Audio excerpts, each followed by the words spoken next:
that to you because I've been to some of the places that you've been in life. You know, I've been married, I've been divorced. I got married again, actually, and I got divorced again. And I've had children and I've had teens, and I had trauma in my childhood. And I was unconfident, and I ended up having a major car accident. I got anxiety. I've had issues of, you know, just life in general with different partners and sort of choosing the wrong partners, you know, good men, but just not really taking care of me as well. And so I've always been the person doing everything. So basically, yeah, there was a lot of damage from the childhood issues I had. And, you know, and I remember at about 6 years old, you know, coming from Sri Lanka, where I was born to very genteel parents, and my family were educated people. We got to Papua New Guinea, and all of a sudden at 6 years old, my whole life changed. You know, my mother and father separated. He stayed in Sri Lanka, and my mum remarried my stepfather, who was Australian, and we ended up going to Papua New Guinea. And so, yeah, from that moment around about 6, I remember my life changing, and I tasted for the first time and experienced domestic violence, you know, in my home, and towards me as well. So, you know, it was that moment that my life completely changed, and I guess that's where all of a sudden all the issues started, because until then I don't remember anything but a peaceful upbringing. And, you know, I got to where I am now, and I managed to forgive, and I've managed to overcome, and I've managed to get my life to the point here where, you know, I really have peace. You know, I'm not codependent anymore. I'm not reliant on, well, I am reliant, actually. I'm very reliant on my daughter and the grandchildren, as in I love the fact that they live near me.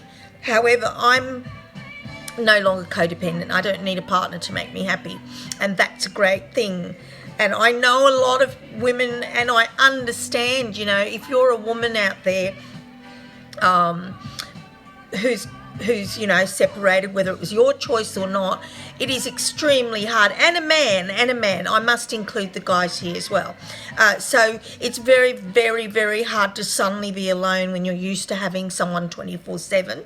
And so, and you know, you can't go out because you've got kids. So it's not like you can just, if I wanted to, you know, I can just get up, dressed and go out to a pub or something and dance to some music or whatever. But when you've got children, and I know, you know, a lot of you probably have, and you're in a single situation where you're totally have, you know, provider, emotionally, financially, and you actually have to do it all, how hard it is. I've been there. I understand how hard it is, you know, and that's part of that loneliness that you feel, which makes you search, you know, because you can't just pick up and go. You've got the kids with you, so you can't just go out all the time. So of course a partner becomes very important, someone to share your life with and stay at home with your kids. And hey, that's great. That's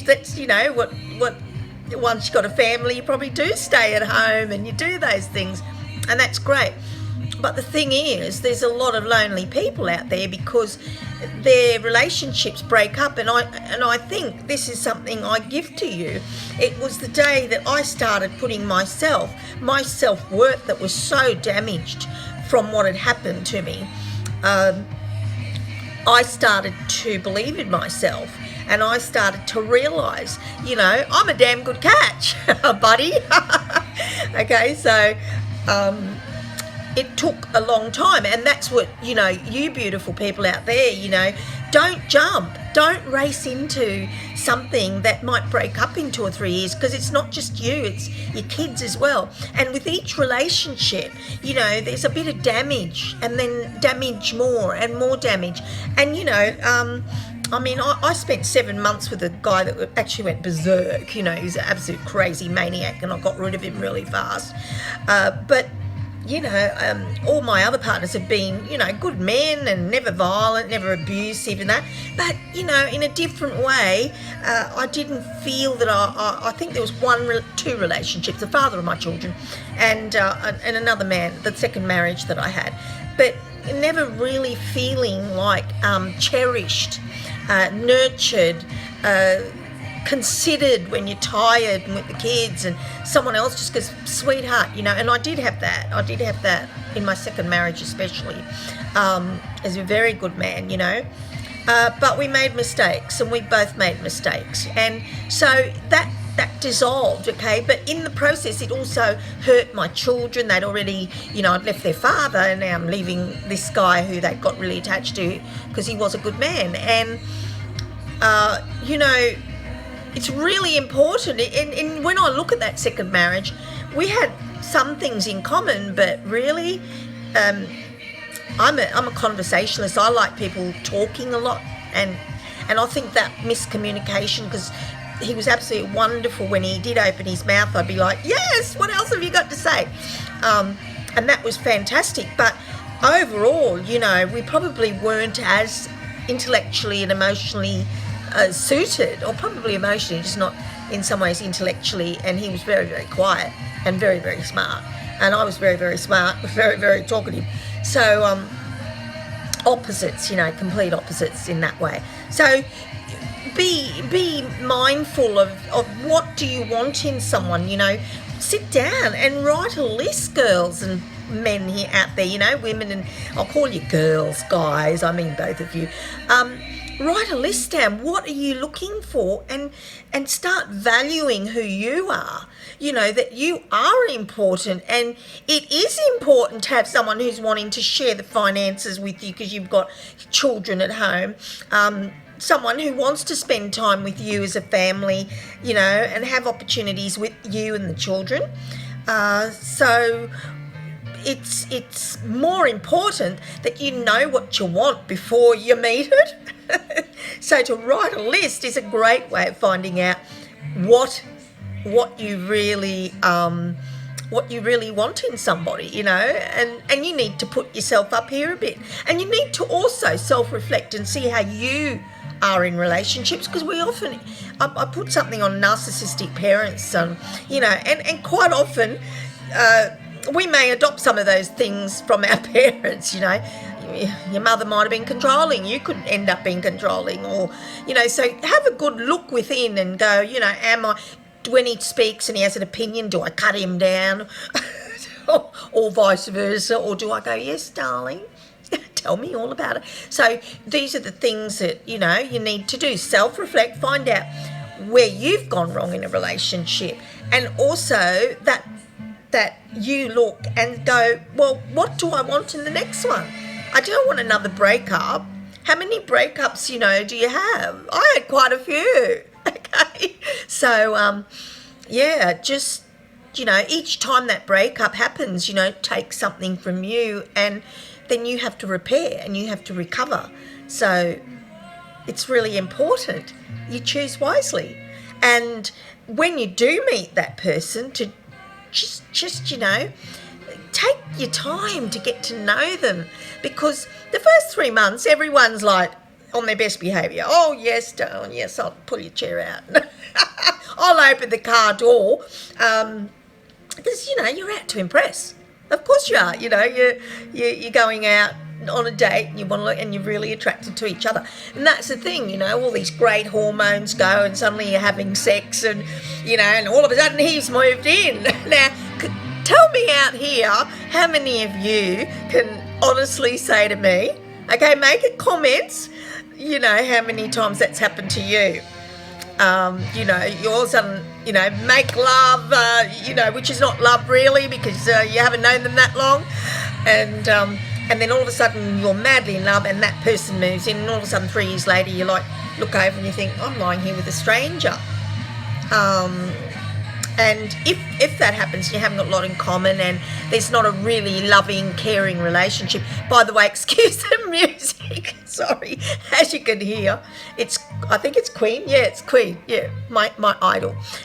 Sorry, I didn't even think about it being on, because as I said in that last video, you know what I said, I'm going to start talking to you, and you know, my hair was actually got all wet because I was out in the garden and the sprinklers going and I'm trying to cut roses and stuff. So yeah, I'm making these sort of videos that are more conversations that I want to have with you, because when I have to actually make a video and, you know, write script and think about what I'm going to say, it just doesn't come out as naturally. So yeah, just write a list. What do you want from someone?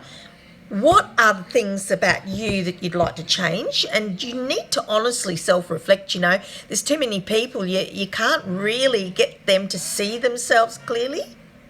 Very narcissistic people, especially, you can see that yeah, but you can't really change them because they can't look within and can't be honest about our faults, because we've all got them, you know, we've all got them.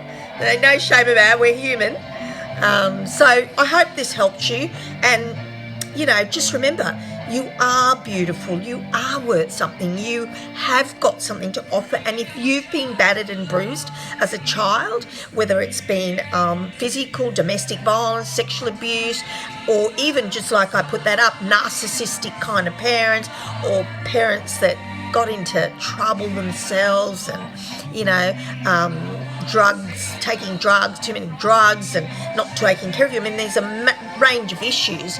And as I said in my video I put up on YouTube, I'm not blaming parents, by the way.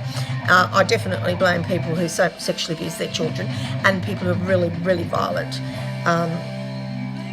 towards others, towards their family, their wife and their children, and vice versa as well, because men get abused at times also. So I hope this conversation has helped you. I hope I haven't rattled on.